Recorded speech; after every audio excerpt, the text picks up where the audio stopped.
वडोदरा शहर में गणेश महोत्सव की रंगत कुछ और ही देखने मिल रही है।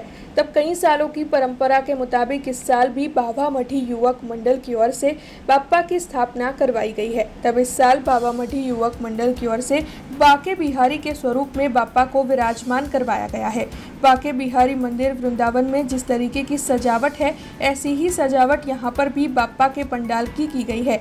इसी के साथ राधा जी यानी कि तुलसी जी की भी स्थापना करवाई गई है। तब बाबा मठी युवक मंडल रोजाना कई धार्मिक आयोजन भी वहां पर करवा रहा है। ऐसे में वडोदरा की जनता ज्यादा से ज्यादा यहां पर बाप्पा के दर्शन के लिए आए, ऐसी अपील बाबा मठी युवक मंडल की ओर से की जा रही है। बाबा मठी युवक मंडल संत कबीर रोड कंगोड़ा हॉलनी सामे आ वखते बाबा मठी युवक मंडल द्वारा बाके बिहारी स्वरूपમાં ગણપતિનું ડેકોરેશન કરેલું છે। બાકે બિહારી સ્વરૂપમાં જ ગણપતિની સ્થાપના કરેલી છે અને જે પ્રમાણે વૃંદાવનમાં બાકે બિહારીનું મંદિર છે એ પ્રમાણેની સજાવટ પણ અહીંયા કરેલી છે। તો વડોદરાના સર્વે નાગરિકોને વિનંતી કરું છું કે દર્શનાર્થે પધારજો અને બાકે બિહારી સ્વરૂપમાં ગણપતિજીની સ્થાપના કરેલી છે તેના દર્શન કરજો। અહીંયા આવશો તો તમને બાકે બિહારી મંદિરમાં જ છો એવી ફિલિંગ આવશે તમને લોકોને। અમે લગભગ છેલ્લા ઘણા વર્ષોથી અહીંયા ગણપતિની સ્થાપના કરીએ છીએ।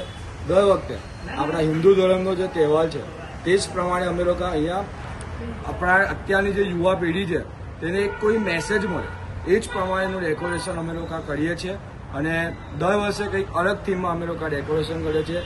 ગણપતિ 10 દિવસનો હોય છે। 10 દિવસ દરમિયાન અમે લોકો અલગ અલગ રમતોત્સવ, ભજન સંધ્યા, અંકુટ, સત્યનારાયણની કથા વગેરે વગેરે પ્રોગ્રામો અમે લોકો અમારી પોળના સભ્યો દ્વારા અમે લોકો કરવામાં આવે છે અને વડોદરાવાસીઓના દરેક નાગરિકોને અહીંયા આવા દર્શન કરવા, ભગવાનના આશીર્વાદ મેળવવા માટે હું આમંત્રણ આપું છું।